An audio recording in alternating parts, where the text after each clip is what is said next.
பொறுமையும் ஒரு வித போர் தான். இப்போ நாங்கள் பண்ணிக்கிட்டு இருக்கிறது போராட்டம் தான். கம்யூனிஸ்டாவது ஒரு தடவை அந்த மாதாவரத்தில் ஒருத்தர் நிறுத்தி வெள்ள வச்சுச்சு. கொஞ்ச நாள் சாதியில நின்று சாதி சமர்த்தனை சொல்லுங்க. சாதியில சாதி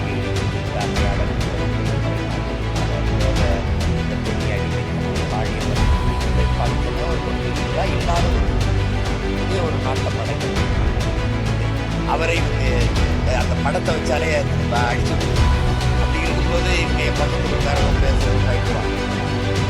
மீறி வந்தாலும் எங்க கோட்பாடு வேற. நாங்கள் வந்து தனித்த முடியலாம் யாருமே என் உலகத்திலே அரசியல் இங்க மரம்னா என்ன தெரியாது.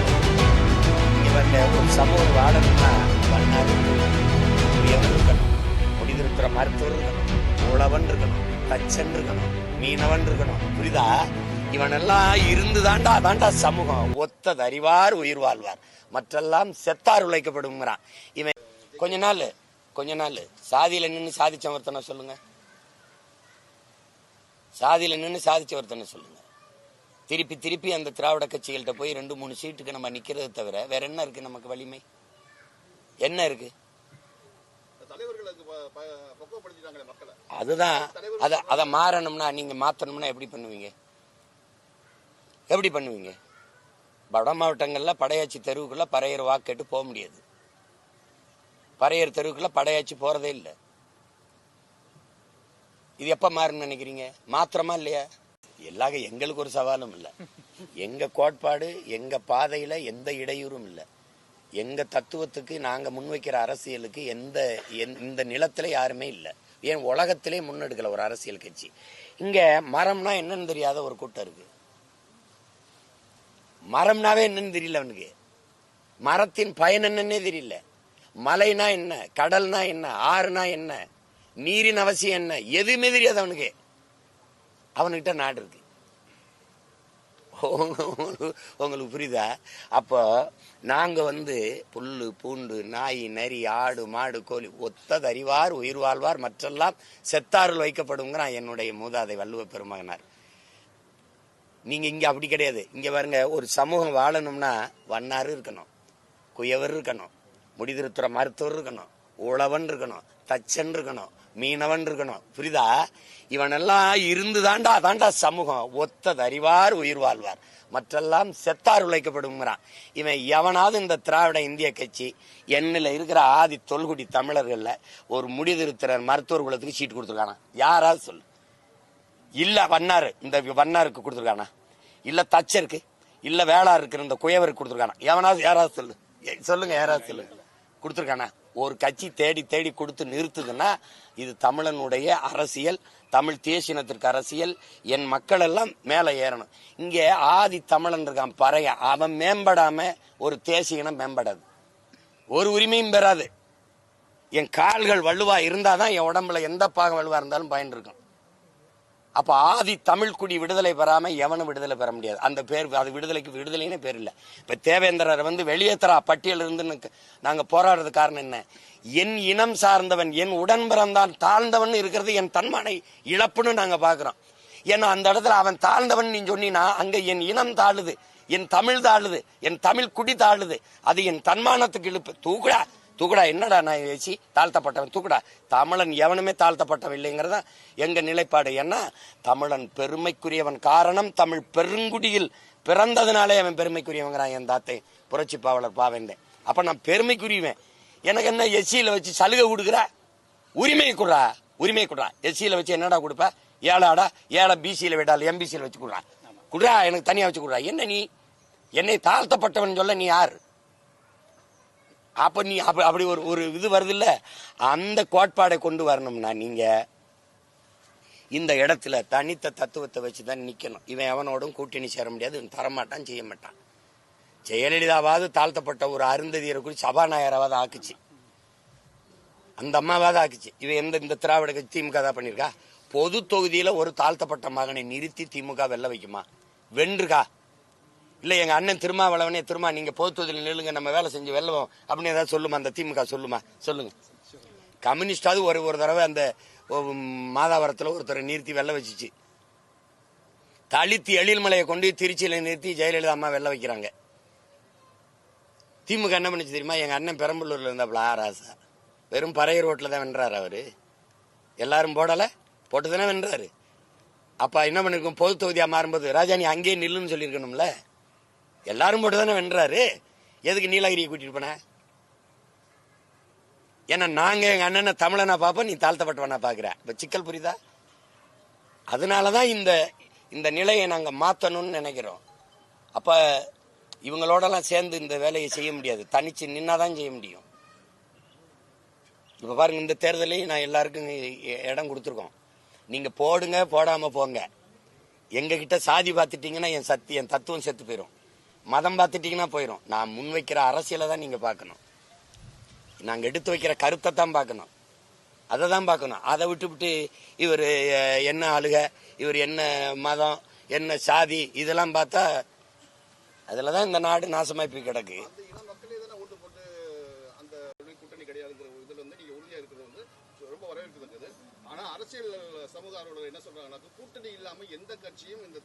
அது சும்மா அது ஒரு சும்மா அது ஒரு இதை கட்டி வச்சுக்கிறாங்க. கெஜ்ரிவால் வெல்ல முடியுது தனிச்சு நின்று. வென்றாரா இல்லையா அதை சொல்லுங்க. 2 முறை வென்றாருல. அப்ப 2 முறை வென்றாரா இல்லையா? கூட்டணி வச்சு வென்று என்ன நீங்க தனிச்சு நின்று வெல்ல முடியாதுன்னு ஏன் சொல்றீங்க? தனிச்சு நின்று 34 தொகுதியில 40 பாராளுமன்றத்துல 37 தொகுதியே அம்மா ஜெயலலிதா வென்றாங்களா இல்லையா? தனிச்சு நிக்கிறது. தனிச்சுனா என்ன? போய் காட்டுக்குள்ள தனியா நிக்க. ஒரு தலைவனுக்கு முதல் அழகு தன் மக்களை முழுமையா நேசிக்கணும், நம்பணும், தன் மண்ணை முழுமையா நேசிக்கணும். இதுதான் தகுதி. நான் என் மக்களை முழுமையா நம்புறேன், நேசிக்கிறேன், அவங்களை நம்பி நிக்கிறேன். எனக்கு எதுக்கு கூட்டணி? இவ்வளவு பெரிய மக்கள் கூட்டம் இருக்கும்போது எனக்கு எதுக்கு? கட்சியுடைய கொள்கைகள்லாம் வந்து அருமையான கொள்கைகள். மக்களை முன்னேற்றணும், மக்களுடைய கையேந்து வைக்க கூடாது அப்படின்ற ஒரு கொள்கை தான் நாம் தமிழர் கட்சி கொள்கை. ஆனா அதுக்கும் சில விஷயங்கள் தேவைப்படுதுங்க. அதாவது நீங்க அப்படி மக்களை வந்து என்னைக்குமே நான் சொல்றேன், என் மக்கள் மகத்தானவர்கள். இது எங்க தாத்தா ஜீவானந்தத்திலிருந்து எல்லாருமே சொல்லி கொடுத்தது என்னன்னா, மக்களை குறை சொல்லாதீங்க. எங்க தலைவர் எங்களுக்கு படிப்பிச்சதான், மக்களை குறை சொல்லக்கூடாது. நான் யாருன்னு நினைக்கிறீங்க? நீங்க யாரு? நீங்க அந்த மக்கள் இருந்து நம்மளை பெற்ற தாய் தந்தையர். என் தாயும் தந்தையும் படிக்கல, என்னை படிக்க வச்சான்ல. அப்படி பேசக்கூடாது. என் மக்கள் மகத்தானவர்கள். இவ்வளவு சாதி மத உணர்ச்சியை தூண்டி சாராயம் பணம் கொடுத்து எல்லாம் சாப்பாடு கொடுத்து இவ்வளவு வேலை செஞ்சும் எனக்கு 36 லட்சம் பேர் மக்கள் தேடி போட்டு ஒரு சின்ன பிள்ளைகளை அங்கீகாரம் பெற்ற ஒரு தனித்த கட்சியா மாத்திருக்கான்னா மக்கள் மகத்தானவன் தானே. வரும் கொஞ்சம் கொஞ்சமா தான் வரும். நான் வந்து ஒரு மூங்கில் மரம் போல. நீங்க சீனா மூங்கில் வந்து 9 ஆண்டுகள் கழிச்சு தான் அது முளைச்சு வெளியில வருது. ஆனா 6 மாசத்துல விண்ணை தொடர உயரத்துக்கு போயிருது. ஏன்னா வலுவான அடித்தளத்தை அந்த வேர் என்ன செய்யுது? கீழே இவ்வளவு விரைந்து வளர்றதுக்கான ஆற்றலை பூமிக்குள்ளே அந்த வேறு 9 ஆண்டுகளா அந்த வேரை பரப்பி வலிமைப்படுத்திக்கிட்டு டக்குன்னு மேல வருது. இப்ப நான் அப்படி வரமாட்டேன்னு எப்படி நினைக்கிறீங்க? ஒரே நாள்ல மாறுதல்னு இதெல்லாம் வேணாம். வேற ஒண்ணு வரணும்னு மக்கள் நினைச்சா வந்துட போகுது. இங்க பொறுமையும் ஒரு வித போர் தான். இப்ப நாங்க பண்ணிக்கிட்டு இருக்கிறது போராட்டம் தான். அதனால இது நீங்க வந்து அப்படி இது பண்ணிடாதீங்க. ஆபிரகாம் லிங்கன் சொல்ற மாதிரி நாங்க மெதுவா வருவோம், ஆனா ஒருபோதும் பின்னோக்கி போக மாட்டோங்கிறவுல. அது மாதிரி கொஞ்சம் காலம் எடுக்குது. இங்க மாறுதல் என்பது மகத்தானது, ஆனா அது கொஞ்சம் காலம் எடுக்குது. எது ஒன்றுமே எளிதா நடக்கணும்னு நினைக்கிற மக்களின் மனநிலையில அந்த மாறுதலுக்கான சிந்தனை வர கொஞ்சம் காலம் எடுக்குதுங்கிறான். தொடக்கத்தில் அது ரொம்ப கடினமா இருக்குது, அப்புறம் கொஞ்சம் குழப்பமா இருக்குது. எப்படி பார்த்தாலும் இறுதியில மாற்றம் தான் அழகா இருக்குதுங்கிறான். அது கொஞ்சம் காலம் எடுக்கும். அதனால அதை நீங்க பொருள்படுத்தாதீங்க. நாங்க கொஞ்சம் கூட தற்சோர்வு அடையல, நீங்க அடைஞ்சிடாதீங்க. யாருக்கு? காரைக்குடி தொகுதியில கடைசியா அறிவிப்போம். இன்னும் 1 மாசம் தானே இருக்கு. பிப்ரவரி 21 அறிவிப்போம்.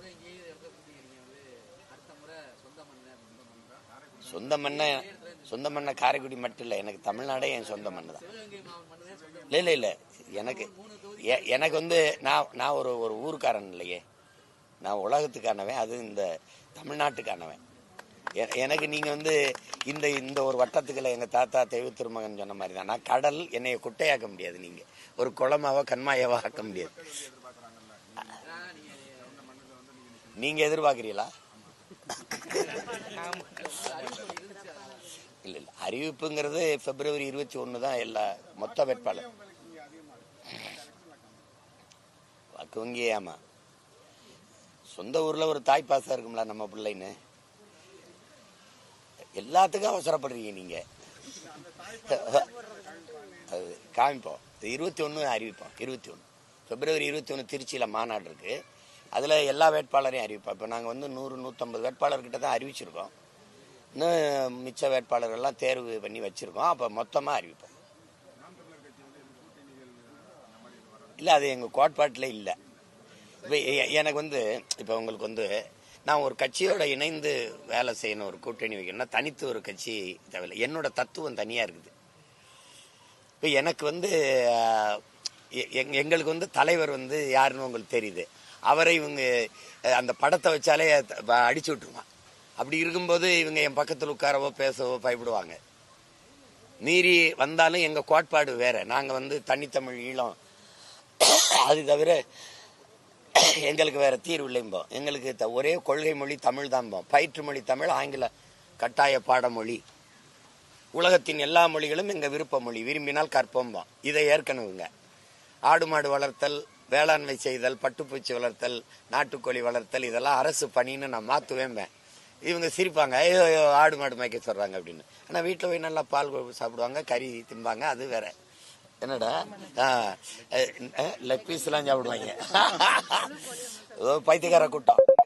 துறை இருக்கும், பால் இருக்கும், வளம் எங்க இருந்துடா பால் வருது, வளத்துறை எங்கடானா இல்லை. கால்நடைத்துறைக்கு ஒரு அமைச்சர் இருப்பாரு, கால்நடை எங்கன்னா இருக்காது. அது மாதிரி சில கோட்பாடுகளோட நம்ம உடன்பட முடியாது. நீங்க ஊழல் லஞ்சத்தை ஒழிக்கணும்னு நினைக்கிறோம். ஆனா இதுல எந்த கட்சியோட சேர்ந்து உழைப்பீங்க? நீங்களே சொல்லுங்க. இவங்க எல்லாரையும் ஒழிச்சா தான் அதை ஒழிக்க முடியும். உண்மையா இல்லையா சொல்லுங்க. நான் வாக்குக்கு காசு கொடுக்க மாட்டேன். அவங்க காசு கொடுத்தா தான் வெல்ல முடியுங்கிற நிலைப்பாட்டை கொண்டவர்கள். நான் வந்து 36 லட்சம் வாக்கு 1 ரூபா கூட கொடுக்காம பெற்றிருக்கேன். இன்னொரு 36 லட்சம் கூட்டிட்டேன்னா நான் ஓடிடுவேன். அப்ப மக்களுக்கு இந்த புள்ள வென்றுவான் அப்படின்னு நம்பிக்கை வந்துடும். நீங்க காசு கொடுக்கும் போதே ஊழல் லஞ்சத்துக்கான விதை அங்க ஊண்டப்பட்டது. எந்த கேள்வி நீங்க என்கிட்ட கேட்க முடியாது. ஏன்னா நீங்க காசு வாங்கிட்டு தான் வாக்கு செலுத்தி இருக்கீங்க. இப்போ இந்த ரோட்டை ஏன் போடுறேன்னு சொல்லிட்டு போடலைன்னு இவர் சட்டையை பிடிச்சி நான் கேட்க முடியாது. அவன் கையடுறா, நீ நோட்டை வாங்காமையோட ஓட்டை போட்ட, இப்ப ரோட்டை பத்தி கேட்கிறாயும்பா.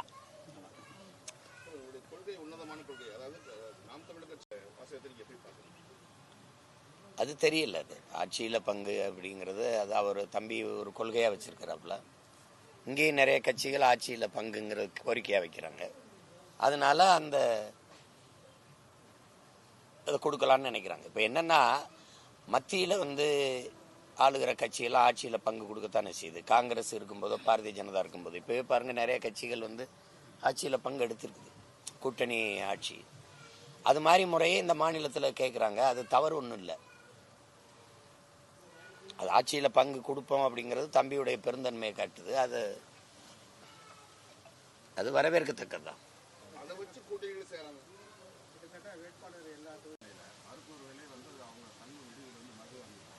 பார்த்தேன் செய்தியில். அது ஒன்றும் பெரிய குற்றம் இல்லையா? அரசே விற்கிது, அப்புறம் என்ன அரசு மருத்துவமனையில் குடிக்கிறதுல என்ன இருக்கு? எல்லாம் குடிங்கன்னு தானே விற்கிது. இதை சொல்றதுக்கு யார் நடவடிக்கை எடுப்பா சொல்லுங்க? நடவடிக்கை எடுத்தா வியாபாரம் குறையும். பரவாயில்ல, பொங்கலுக்கு பணம் கொடுக்க முடியாது. அரசு அங்கீகரிச்சு மதுவை வித்துட்டு இதை போய் பேசிட்டு இருந்து இது என்ன நடவடிக்கை எடுக்க முடியும்? என்ன நடவடிக்கை எடுக்க முடியும்? குடிச்சுட்டு போதையில போட்டு போயிட்டாங்க, சுத்தம் பண்ணிட்டு போயிருந்தா தெரியாது.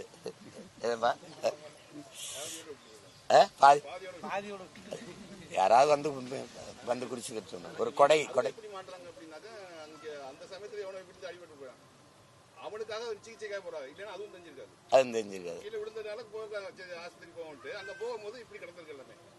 அதை உடனே அவன் எடுத்து 30 செகண்ட் வீடியோ தான், 2 தடவை எடுத்துதான். அவ்வளோ அதுக்குள்ள வந்து வெட்டிட்டாங்களா?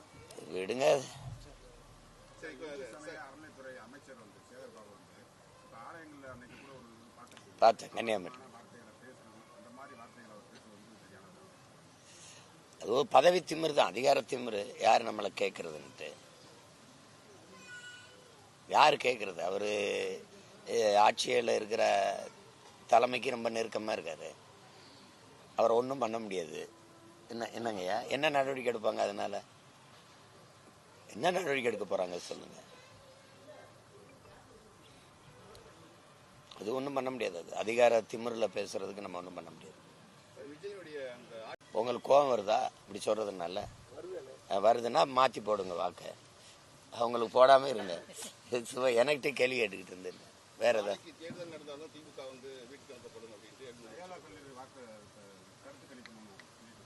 அதில் நான் எப்பவுமே கவனம் செலுத்துறதில்ல. கருத்து கணிப்புலாம் போன தடவை நாடாளுமன்ற தேர்தலில் நான் 4 விழுக்காடு வருவேன்னாங்க, 8.5 விழுக்காடு வந்தேன்.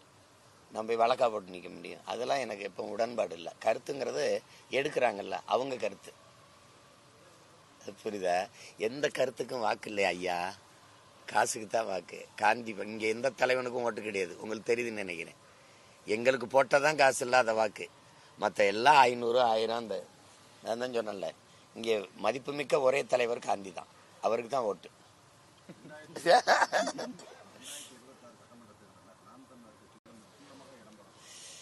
தேர்தல் அறிக்கையை நாங்கள் கொடுக்கறது இல்லை, உங்களுக்கு தெரியும். ஏன்னா அது பயனற்றது. அது அது எடைக்கு போடக்கூட பயன்படாது அந்த அறிக்கை இவங்க கொடுக்கறதெல்லாம்.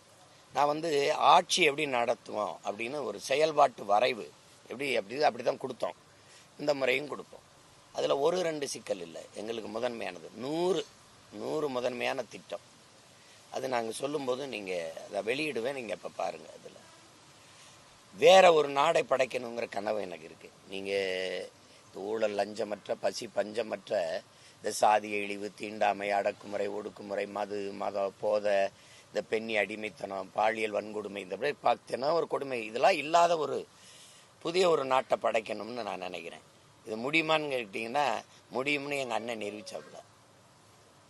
உலகம் அங்கீகரிக்கலை ஒழிய தமிழீழ மண்ணில் அவர் கட்டின நாட்டில் லஞ்சம் கிடையாது, பொய் கிடையாது, சூதாட்டம் கிடையாது, மது கிடையாது, ஊழல் கிடையாது, கொள்ளை கிடையாது, பாலியல் வன்கொடுமை கிடையாது, சாதிய ஏற்றத்தாழ்வுகள் எதுவுமே கிடையாது. அப்படி ஒரு கனவு தேசத்தை அவர் படைச்சாரு.